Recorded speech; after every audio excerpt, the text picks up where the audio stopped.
gente vai ler um texto que se encontra no livro de Êxodo.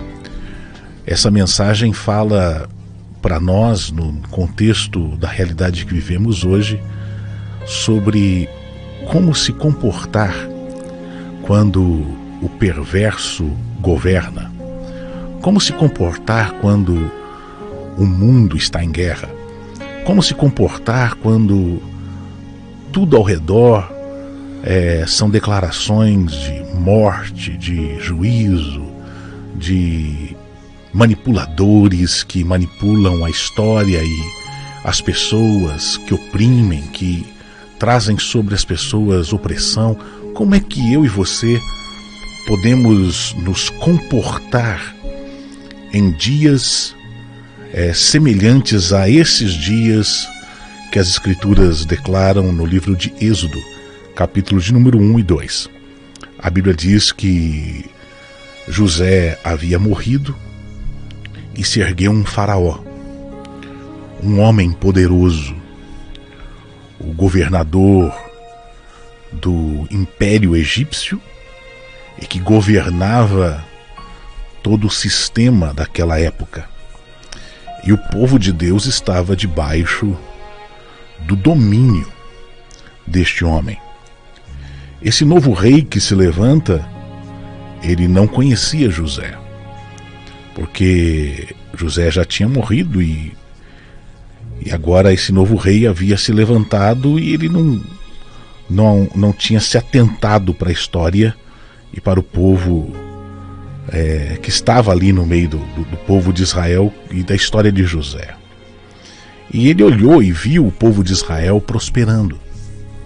Ele olhou e viu que no Egito os filhos de Israel se multiplicavam e se tornaram uma grande, poderosa força dentro do seu império.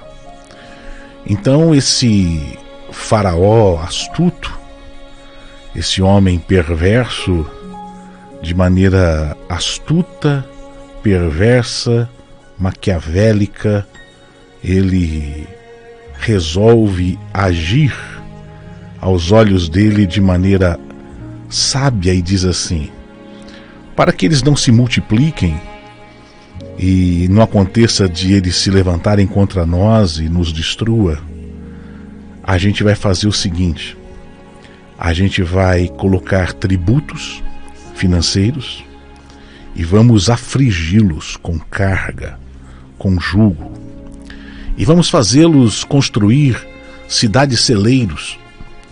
Nós vamos colocar sobre eles um jugo, vamos fazer com que eles se tornem um povo sujeito às nossas ordens, e eles vão construir celeiros para nós. E eles constroem as cidades de Pitom e Ramsés.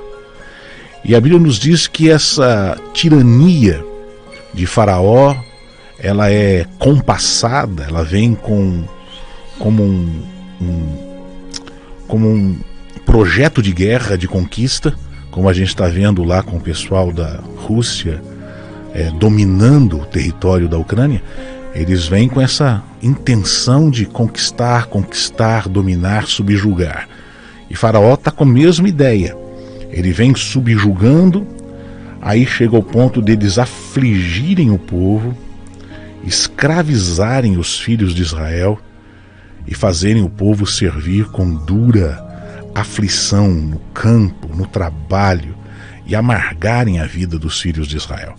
A vida se torna amarga para aquele povo que estava vivendo no melhor da terra. Eles passam a viver um tempo de amargura, de tristeza, justamente por causa da perversidade de líderes perversos, não é? Então, você encontrar líderes perversos em todos os ambientes é comum na terra. Só que esse rei, ele era tão perverso que ele deu ordens para que as parteiras matassem os meninos que nascessem dos filhos de Israel e preservassem as meninas. Ele queria que as mulheres se multiplicassem e que os homens morressem. A intenção dele era que, ao se multiplicar a descendência das mulheres, o povo egípcio pudesse se casar com as hebreias, as israelitas, e misturar a raça e todo mundo se tornar egípcio, não é? Então ele matava os meninos com essa intenção de destruir a semente, destruir a história, destruir o legado, destruir a cultura e tomar domínio e escravizar todo mundo. Num contexto assim, como é que você vive? Num período de guerra como esse, como é que você se comporta? Tendo opressores tão poderosos, manipuladores tão sagazes, gente tão maligna, como é que eu e você, que estamos vivendo aqui de maneira pacífica, devemos viver? E aí que entra o capítulo 2 de Êxodo, que diz assim: então, olha que interessante, foi-se um homem da casa de Levi e casou-se com uma filha de Levi. A mulher concebeu e teve um filho, e ela viu que o menino que nasceu era formoso, e ela escondeu o menino. Escondeu ele por 3 meses. Não podendo mais escondê-lo, porque ele começou a crescer e chorava, e existia aquele clima de matar garoto, matar menino, soldado na porta. Pensa o ambiente, né? Não, porém, podendo mais escondê-lo, pegou e fez um cestinho de junco, colocou betume ao redor do cesto e pôs o menino junto aos juncos da borda do rio. A irmã do menino, chamava Miriam, ela se colocou de longe para ver o que ia acontecer com o garoto.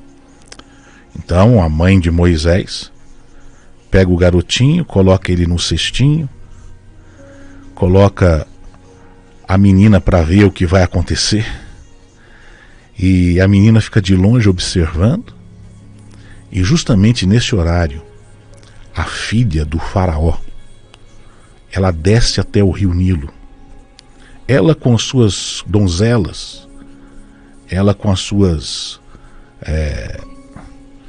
com as mulheres que cuidavam dela, e elas estão passeando ali pela beirada do Nilo, e ela vê aquele cestinho de junco. Então ela diz para uma das suas servas: vai lá, pega o cestinho. E quando ela pegou o cesto, abriu, viu o menino que chorava.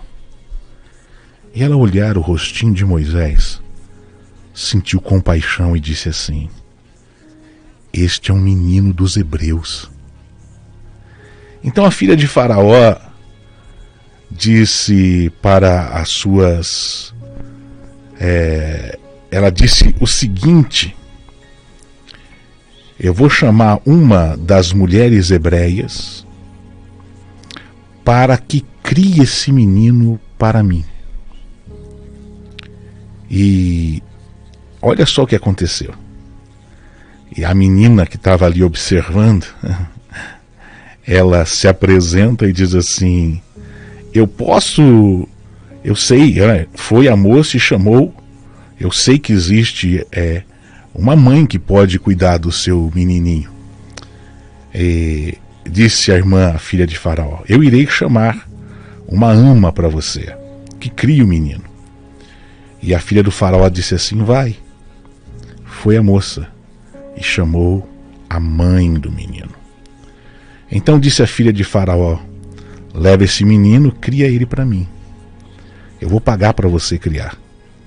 Então a mãe de Moisés toma de volta o menino e cria ele. E quando ele se torna grande, ela o traz à filha de Faraó, que o adota e coloca o nome de Moisés, porque das águas o havia tirado. Essa é uma história de um milagre. Como que eu me comporto em dias de aflição? Eu tenho que aprender com o pai e com a mãe de Moisés a se abrir para o amor. Foi-se um homem da casa de Levi e casou-se com uma mulher da casa de Levi.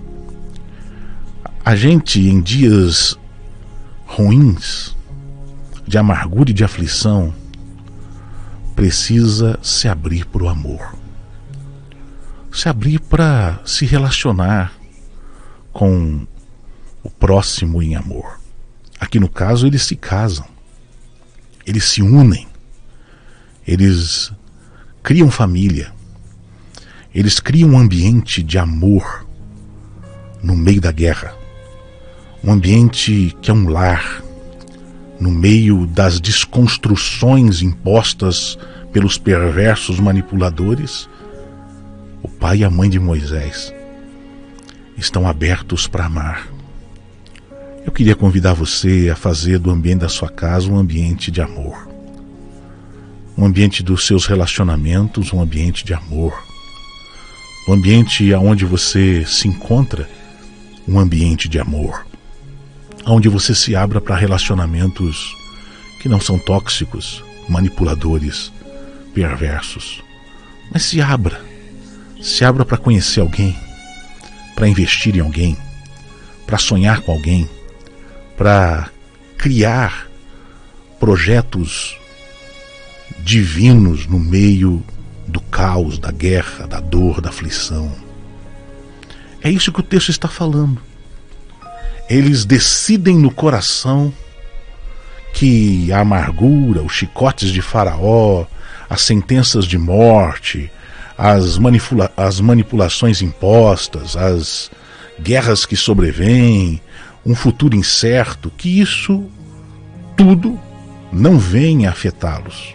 Eles decidem amar. E o amor é a expressão de quem Deus é. Quando a gente ama, a nossa casa fica sólida e poderosa, e nada é capaz de vencer isso. Nada e ninguém é capaz de vencer o amor. A Bíblia nos diz que essa mulher, ela concebe o garoto. Nessa relação de amor, nasce no útero dela e do pai de Moisés o bebezinho que começa a ser formado. E eu quero desafiar você, primeiro, a se abrir para o amor.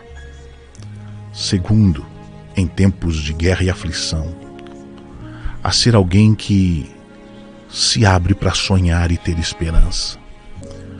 Não tem coisa mais poderosa do que gerar um filho. Porque quando a gente fica grávido, a gente deixa a nossa mente solta para sonhar. Eu não sei se você já teve essa oportunidade. Você pode ficar grávido de um filho, e se você tem tido dificuldades de tê-lo, hoje existem muitos métodos para se ter um filho, né? E se o Senhor tem possibilitado de você ter, isso não quer dizer que você não vai se abrir para sonhar. Há tantas crianças que clamam hoje num orfanato, querendo uma mãe, querendo um pai. Há tanta gente que chora querendo o abraço de uma mulher que quer ter um neném. E talvez até a vida tenha te impedido de ter um filho por causa de um problema talvez físico, natural do ser humano ter problemas físicos. Para que você cresça e se abra para amar alguém que está precisando que você sonhe os sonhos de Deus junto com essa pessoinha. Aqui no caso, Moisés e a mãe de Moisés se abrem não só para o amor, mas se abrem para sonhar. Sonhe os sonhos de Deus. No meio da guerra, sim. No meio da aflição eu vou abrir o meu negócio, por que não? No meio da manipulação, das injúrias, das calúnias, eu vou me abrir para sonhar com algo bom, por que não? O que o pai e a mãe de Moisés estão fazendo aqui é justamente isso. Eles estão dando espaço para a esperança. Eles estão gerando dentro deles, dentro daquele ninho de amor, a esperança de um futuro. De um futuro de mudanças. Quando eles veem que é um menino, aí que a história fica mais emocionante, porque a sentença é: o menino tem que morrer, porque os meninos poderiam ser soldados, os meninos poderiam ser líderes poderosos que mudariam a história. E as mulheres na época teriam que ser submetidas a um processo de serem apenas mulheres. Eles guardam aquele menino com todo zelo, porque aquela esperança poderia ser não mais só a esperança da libertação da casa deles, mas de toda uma nação. Só que chega uma hora que o se abrir para o amor e o se abrir para a esperança e para sonhar, parece que as coisas vão se afunilando e as pressões vão aumentando. Os soldados na porta passando, a criança crescendo, a sensação de impotência toma conta da casa. Como é que a gente sustenta esse processo de sonho, de esse garoto crescer? Como é que a gente sustenta isso? E é nessa hora que a gente tem que aprender que quando a gente não consegue sustentar com as nossas mãos a nossa família, os projetos, os sonhos, ou quando a esperança se torna maior do que as forças que a gente tem, que as expectativas se tornam tão grandes e a gente não suporta o peso do processo, a gente tem que aprender a colocar esses sonhos que Deus nos deu nas mãos de Deus. Quando a mãe de Moisés teceu aquele cestinho e colocou o garoto lá dentro, ela simplesmente estava falando o seguinte no secreto do seu quarto: eu estou colocando o projeto que o Senhor me deu nas tuas mãos. O Senhor é maior do que o Nilo. O Senhor é maior que Faraó. O Senhor foi o Deus que poupou a gravidez toda e fez com que esse menino nascesse.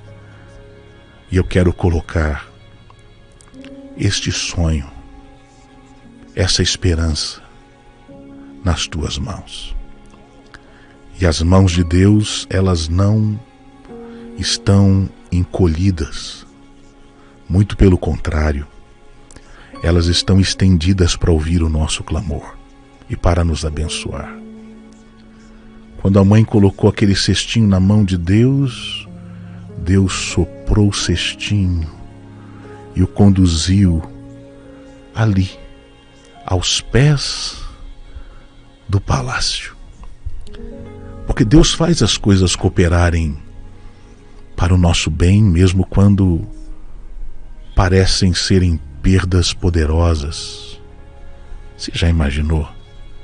Você dá de mamar para uma criança por 3 meses, sentir o cheirinho dela, ouvir o barulhinho do som dela, sentir todo o amor de uma mãe e de repente você ter que perder seu filho. Existem algumas perdas que elas parecem serem tão poderosas, não é? Mas quando a gente as coloca nas mãos de Deus, Deus faz com que todas as coisas cooperem para o meu e para o seu bem.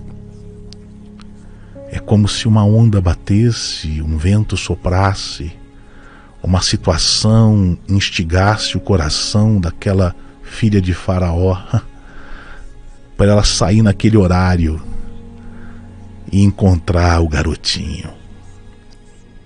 A mulher sai, vê o cestinho, a irmã de Moisés longe, fica ali o olhar daquela outra criança olhando e dizendo: o que vai acontecer com meu irmãozinho?